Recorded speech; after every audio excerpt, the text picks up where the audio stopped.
The Old Man Who Loved Cheese is the story we're doing today. Oh, this is such a cool book. Actually, the person who recommended this to me was my friend Carrie, because her kids, Jack and Sienna, my little beanbags, love this story. I have to say, I'm pretty impressed with it myself. So, welcome to the Tray Station. This is a bit of a cheesy book. It's really cute. So, it's written by Garrison Killer, and it's illustrated by Ann Wilsdorf. It's really, really cute. Okay. Hi, Lorenzo. Alrighty.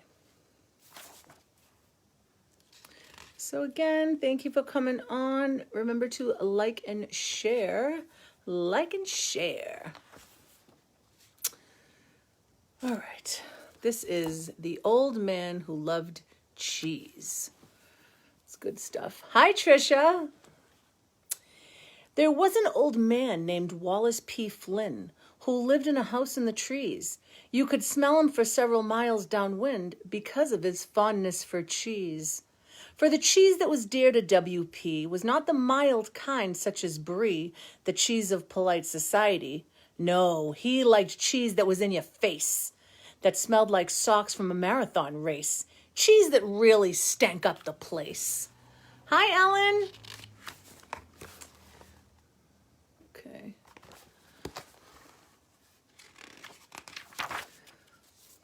His wife knelt down and begged him, "Please have mercy, Wallace, and change your cheese." His son said, "Cheese makes your breath so bad. It smells like death to be near you, Dad." His daughter asked him, "What's the sense of eating cheese that's so offensive?" Said Wallace P., "It's offensive to you, but cheese cheers me up when I am blue. I don't know why, but a nice sharp cheddar makes me feel a whole lot better. A Limburger or Emmentaler makes me grin and jump and holler. And oh, the pleasure of a slice of Cheshire. Some men want fame and their name on marquees. Some men love money, but I choose cheese."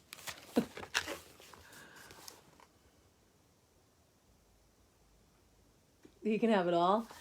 I love cheese. Not the smelly kinds, though. So his daughter moved to Oklahoma to escape the aroma. And his son ran off to Arkansas, which has a halitosis law. And his wife Louise sailed away to the Hebrides, islands where an ocean breeze steadily blows by night and day and drives unpleasant smells away. Everybody left him. No one likes a stinker. No one likes a stinker. That's funny. Whew. With his family gone, Wallace P. Flynn lost all of his self-discipline. He ate cheese morning and night, cheese so strong that his hair turned white. He walked around with a cheesy grin. He'd drive his truck to town and park it in front of Easy Ed's used cheese market. Easy Ed was a skinny old geezer with little green eyes and a great big beezer, who sold old cheese that he stored in rooms deep underground in cool, dark tombs. Cheese that was covered with thick green mold. Some of the cheese was 20 years old. No one likes a stinker. That's funny. And true. And true. Look at this lady in the back. That's funny. Wallace P. Flynn drove his load of cheese back to his lonely house in the trees. To him it smelled like fresh spring blooms, sweet and pure and good and rich, while other drivers swerved into the ditch, overcome by deadly fumes. He wrapped the cheese in a burlap sack and buried it deep in a hole out back, and covered it up and put in a pipe so he could smell when the cheese got ripe. Ugh. And when it began to gurgle and squish and bubble and burble and smell like dead fish, He heard the gurgles and bubbles and squishes and cried, "By George, it smells delicious." Good luck.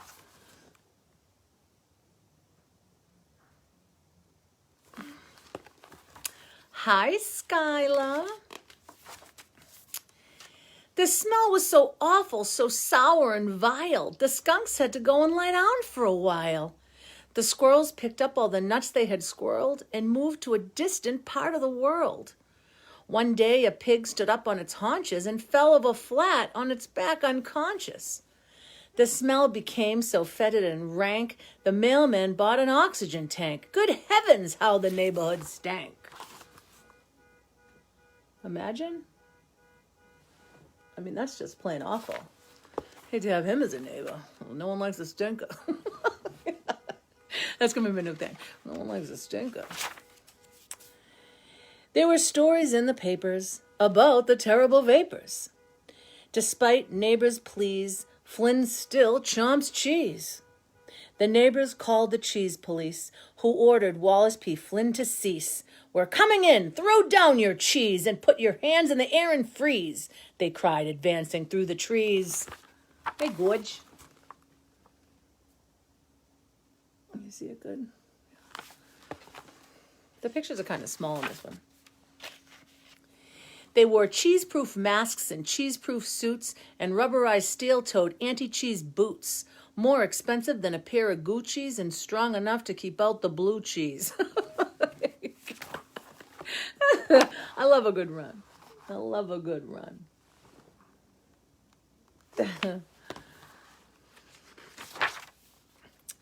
But Wallace P. Flynn locked his door and sat on the floor and ate some more Norwegian cheese, which he dug up and which he spread on bread and made a sandwich. Green putrid cheese, oh, how it stunk, globs and blobs and drops and drips from yellow lumps of rotten gunk that oozed through his teeth and between his lips. The cheese police surrounded the place, but tears ran down the captain's face. He grabbed a tree and stood quite still. The smell had made him rather ill. His face was pale, his knees were weak, strong tremors shook his great physique. He gasped for breath, his eyes went dim. That cheese was much too strong for him. Poor captain.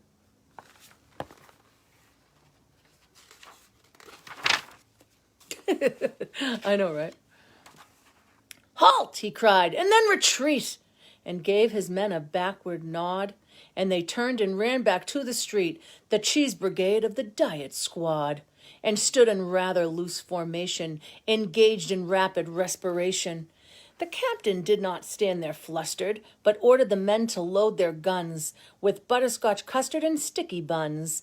They fired once and again, bang, bang, and then a blast of lemon meringue.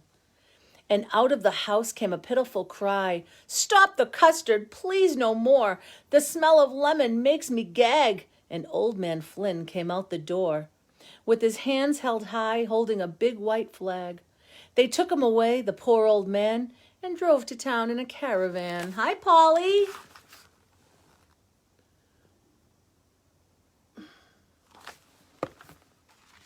He likes cheese, but not custard or lemon. Ridiculous. And eventually, the case was tried in court by Chief Judge Jacqueline Hyde, and a jury sat there bleary-eyed as hundreds of experts testified. And they talked and couldn't decide, and Halloween came and Christmastide, when Wallace Flynn Jr. stood up and shouted, "Give up cheese, Daddy, do without it."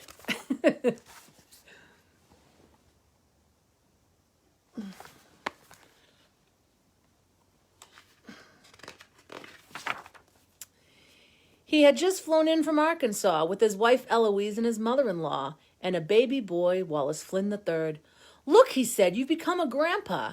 If you love your family, give your word. From this day on, no Parmesan. Promise you won't eat a bite of Velveeta. Swiss Romano, Roquefort Edam. Give 'em up, Dad, you don't need 'em. Why devote your life to cheese when you can have a grandbaby on your knees? Hi, Tristan." Wallace P. Flynn looked at Wallace number 3, and the child smiled so beautifully. and held out his tiny hand so wide, the old cheesehead broke down and cried.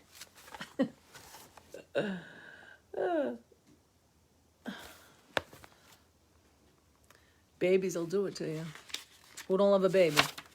I love babies. I do relinquish and forswear all cheese, including Camembert, Colby, and even my Monterey Jack gift pack from my aunts in Wisconsin. I never again will face a schmear case. From now on, this shall be my goal, a life of zero gorgonzola.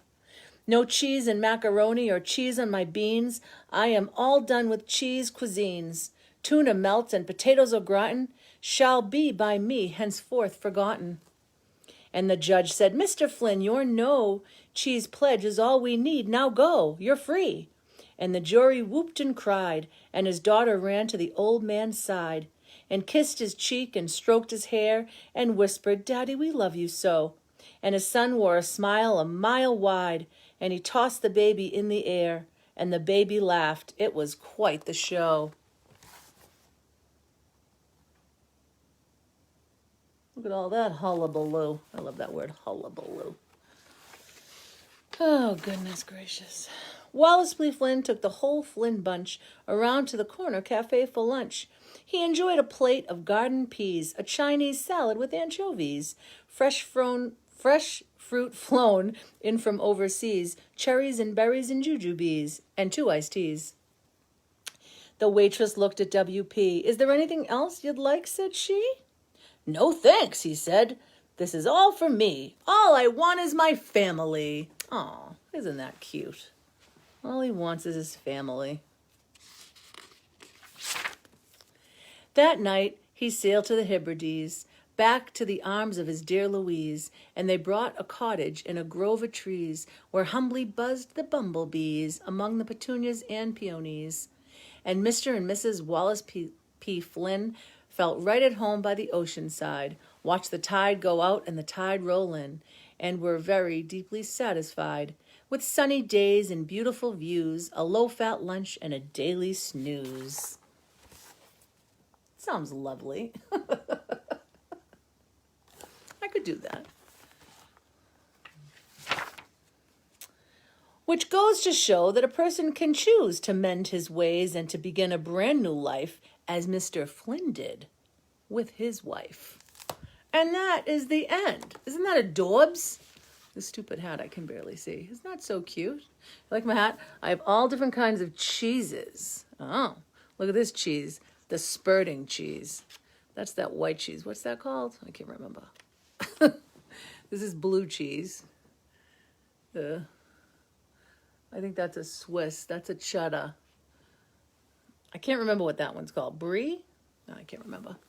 Anyway, I'm a little mouse because, well, mice like cheese, even though there's not really a mouse in the story, but, oh, there is a little mouse. Look at the little mouse in the back. It qualifies. Hey. Anyway, guys, I hope you liked this story, The Old Man Who Loved Cheese by Garrison Keillor, and illustrated by Ann Wilsdorf. It was really cute. This was a suggestion for me from Kerry, my friend Kerry. Thank you, Kerry.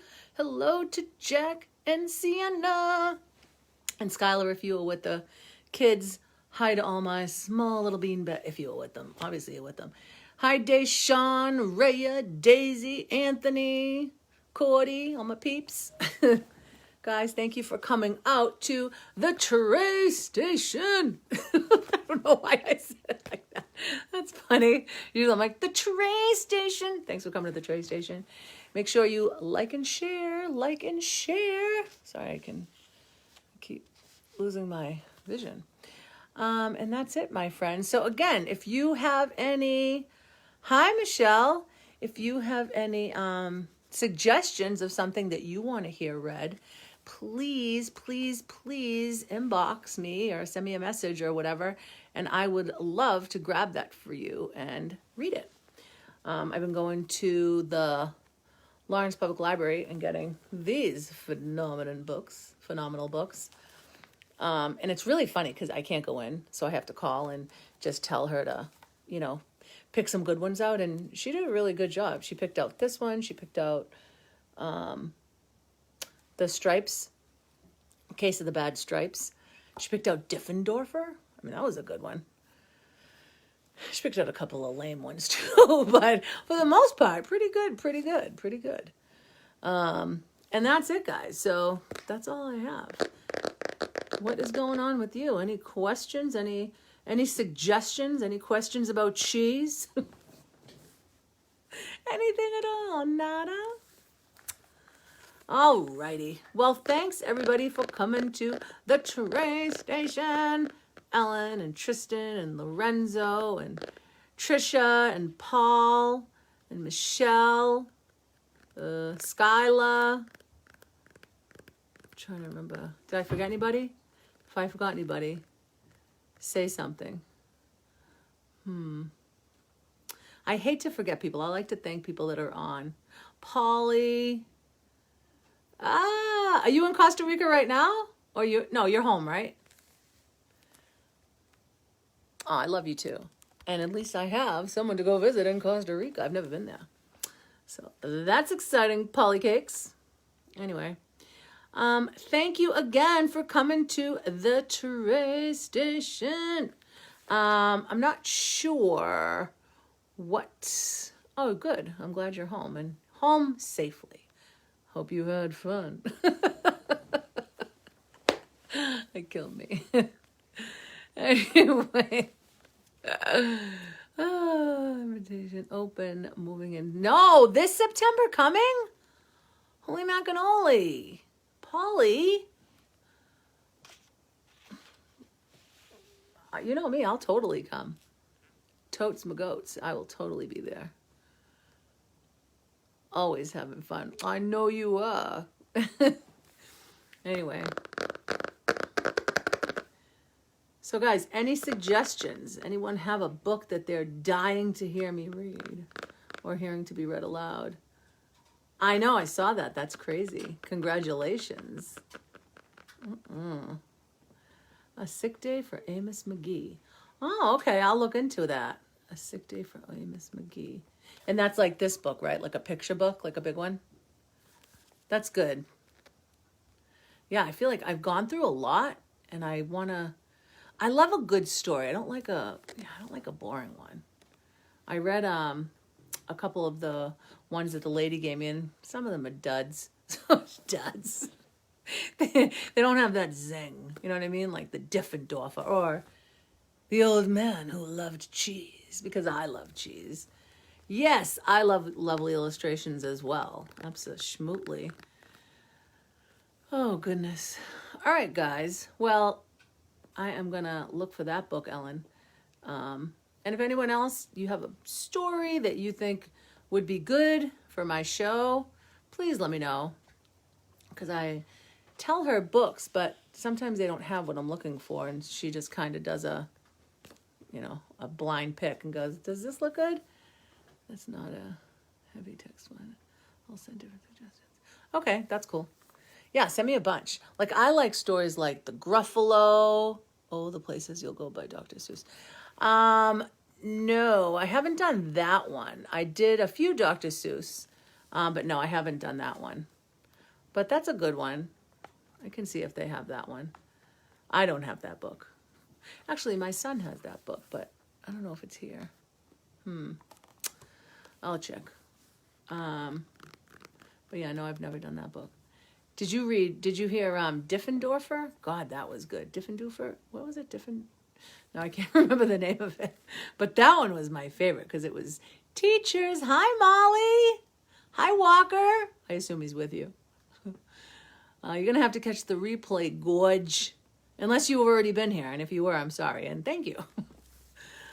This one was a good one.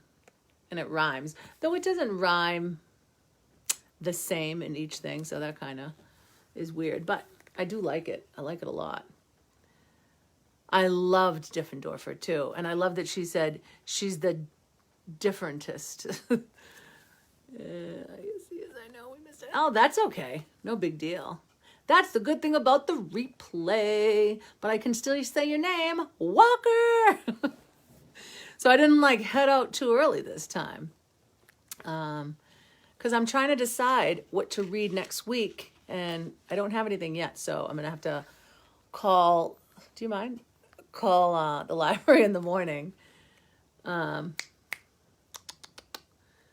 the morning. Isn't he funny? This is Othello. Isn't he cute? That's Delashmallow. He's like, what are you doing? Sometimes I think they're like, what are you doing? Oh, me too. I know. They never even called me. I called twice and they're like, we're still waiting. So we'll call you. My God. Ugh. So hopefully I'm going to call again. No, he don't care. He's a good boy. Delashmallow. You know what I realized? Well, not too long ago, that I have an old age home for animals. They're all seniors. Oh, oldie McGoldies, right? How to turn into a pet thing. But pets are great. I think they're phenomenal. Phenomenal. Oh, let me give a little shout out to Bruce. Is Bruce watching too? He's my little friend. That's Lorenzo's kitty. And that's it. And Scarlet and Zombie, my other two little friends. Oh. I love cats. Those are Ellen's cats. Oh, and what's the other cat? Goose. Goose? Moose. No, Goose. Moose. All right, guys. That's it. That's all I have. Like and share. Like and share. If you have a suggestion, please let me know. And I will be happy to get it. And hopefully I can read it next week. I did say goose. I said it. Well, I couldn't remember if it was goose or moose, but I did remember it was goose. And Maru! Oh my God, I didn't mean to leave out Maru. Little beanbag. I was focusing on cats, that's why. Yeah. Oh my God, Maru is so funny. I saw a cartoon, Ellen, that looks just like Maru. Oh my God. Hi, Mama. Comes Julie. She's so like, they're all like, if someone's getting attention, they're like, hello, don't forget me. I see ya. Anyway, guys, all right, well, high five. Thank you for coming to the Tray Station. I don't know why I'm saying it so weird. I didn't really sleep well last night, so I'm a little woohoo. You know, well, I mean, that's not really different than usual, but anyway. All right, guys. Well, listen, have a beautiful, gorgeous night. And I will see you next Wednesday at 7 o'clock, 7:03, and the Tray Station. Are you still doing cat readings? I forget what you call it. I called it cat chat, right? And yes, I am. Though I haven't done one recently, but I promise I will do one this week. Because I have this new little set of jokes that Santa got me. And they're cat jokes. So I was like, oh, I have to get these so I can do that during cat chat. Yeah, cat chat. I love cat chat. That's the one with the Facts of Life song. But if you didn't hear it, you will when I do it. Please come. I'll let you know when that is. That doesn't happen on the Tray Station, though. I do that just on my regular feed, on my regular Facebook. Because that's not really like kids. They're like, who's this lady? What's going on? Because I like to dress like an old lady. I don't know why. It just makes it more fun for me. Well, yeah, that's why. But like for the kids, I like to, keep them interested. And if I look, like a nut bucket, they're like, what's going on? And I have them hooked. And that's it. All right, guys. Well, this is another good book.